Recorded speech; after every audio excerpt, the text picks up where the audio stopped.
इस आवारा पशुओं की जो समस्या है, जिसकी वजह से आज हमारा देश चौकीदार बन गया है, रात भर सो नहीं पा रहा है, तो क्या कोई प्रावधान बजट में रखा गया है? इस बजट में क्या प्रावधान रखा गया है महिलाओं की सुरक्षा को लेकर?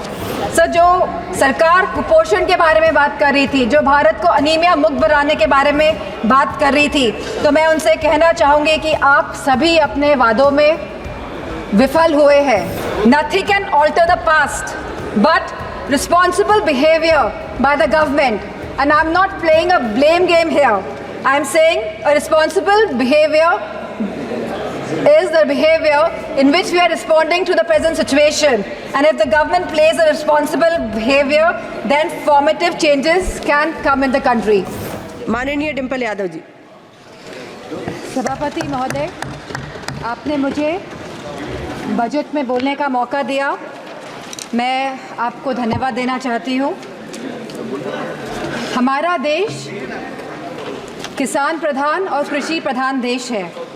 अगर हमारे किसान और युवाओं का भविष्य सुनिश्चित नहीं कर पा रहे हैं हम, तो मैं समझती हूँ कहीं ना कहीं हम सब अपने फ़र्ज से डगमगा रहे हैं। जहाँ वित्त मंत्री ने 9 प्राथमिकताओं की बात करी और कृषि को जहाँ पहला स्थान दिया गया, वही मैं वित्त मंत्री से पूछना चाहती हूँ कि कृषि ग्रामीण अर्थव्यवस्था की वृद्धि दर क्या है?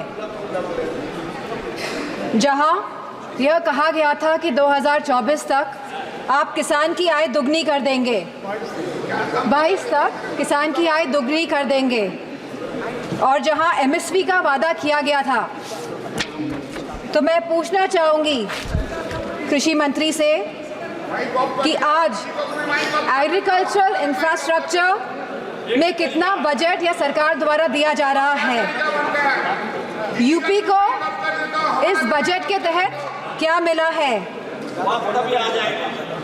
क्या एक भी मंडी पिछले 10 सालों में उत्तर प्रदेश में बनी है? और अगर किसान की ज़रूरतमंद जैसी चीज़ों पर क्या यह सरकार ने कोई भी जीएसटी माफ़ करी है, या खाद में सब्सिडी देने में सरकार कायम रह पाई है?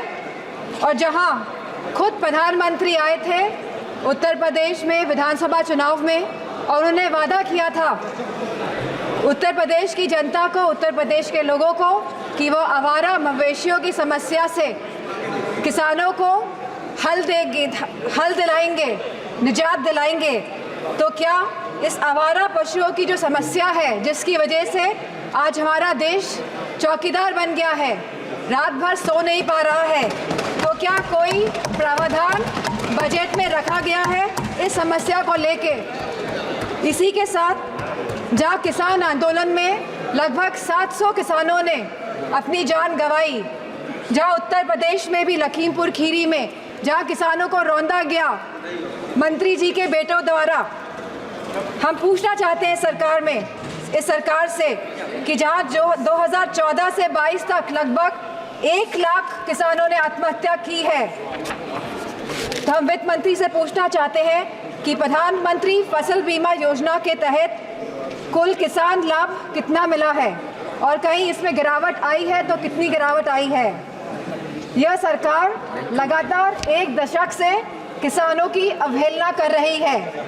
गांव की अर्थव्यवस्था पूरी तरह चरमरा गई है, और इसकी एक बड़ी वजह महंगाई है।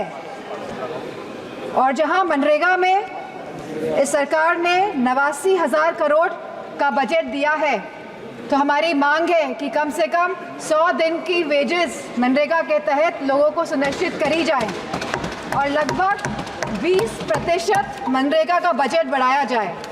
इसी के साथ शिक्षा बजट में भी लगातार हमारा घट रहा है, जहां यह केवल आज 2.5% है of the total budget spending allocation, और जहां यूनेस्को ने ये बेंचमार्क दिया है कि लगभग यह 4 से 6% तक होना चाहिए, वही यूजीसी के फंड्स लगातार घटाए जा रहे हैं, और इसको लगभग इस बार 7 से 61% घटा दिया गया है। जहां हम बात करते हैं सस्ती और अच्छी शिक्षा की, वहीं यह सरकार लगातार शिक्षा बजट में बजट जो कम कर रही है, तो मैं समझती हूँ इनकी नीयत कहीं साफ नहीं है, मंशा कहीं सही नहीं है हमारे देश के युवाओं के और स्टूडेंट्स के प्रति। वहीं आज हमारे देश का युवा निराश है, जहां निराशा संभव को भी असंभव बना देती है। तो मैं समझती हूं जो वादे किए गए थे, जो रोजगार को लेके, सरकार पूरी तरह इसमें विफल रही है और लगातार बेरोजगारी दर बढ़ रहा है। जहां आज ये बेरोजगारी दर 9.2% है और जहां महिलाओं का बेरोजगारी दर 18.5% है। तो मैं समझती हूँ लगातार युवाओं का मनोबल गिराने का काम इस सरकार ने किया है और अग्निवीर जैसी योजना ला के इस सरकार ने नौजवानों का, युवाओं का, इस देश की प्रतिष्ठा का सम्मान गिराने का काम किया है। जो सरकार सोशल जस्टिस की बात करती है, लेकिन आज भी यह सरकार जातिगत जनगणना से अपना मुंह मोड़ रही है, जहां अनुसूचित जाति जनजाति पर होने वाले अपराध लगातार बढ़ रहे हैं और उत्तर प्रदेश में यह अपराध नंबर 1 पे है। और साथ ही महिलाओं के साथ जघन्य अपराध लगातार बढ़ रहे हैं। उत्तर प्रदेश आज इसमें भी टॉप लिस्ट पर है। तो मैं पूछना चाहती हूँ कि महिलाओं को सुरक्षा को लेकर यह सरकार क्या कर रही है।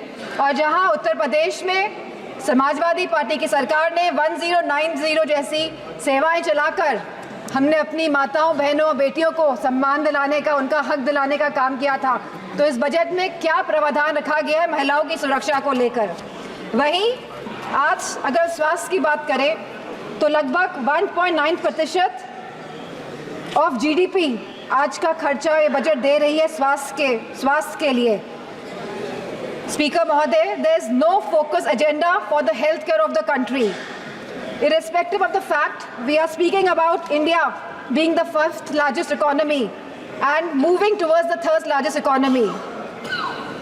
And if we see the fast growing population of the country, so 1.9% of the budget is very less for the health services of the country. Sir, decision to exempt 3 cancer drugs is a welcome move by the finance minister, but it is a very small step in the right direction.